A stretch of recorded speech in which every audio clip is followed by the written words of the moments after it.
Kanali Vaditës që buron nga liçeni artificial i Vaut të Dejës rrezikon që në një kohë të shkurtër të dëmtojë seriozisht rreth 30 banesa në fshatin Renc të njësisë administrative Gurizi.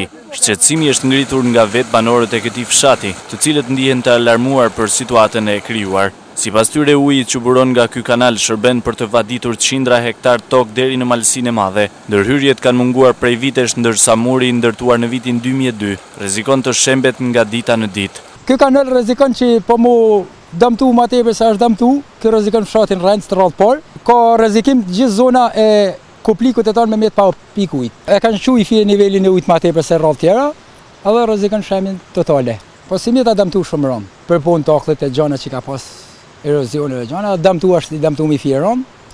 Edhe rrezikon që mas me mjet pik ujit prin Ragam e deri në kuplik. Problem për banorët e kësaj zone mbetet menaxhimi i ujit që rrjedh nga diga e fshatit Ragam. Sipas tyre, për një periudhë të gjatë kohe diga e liçenit artificial në këtë zonë është ruajtur dhe mirëmbajtur, por erozioni i vazhdueshëm gjatë 10 viteve të fundit rrezikon mbi 1300 banorë të fshatit Renc në njësinë administrative Gurizi.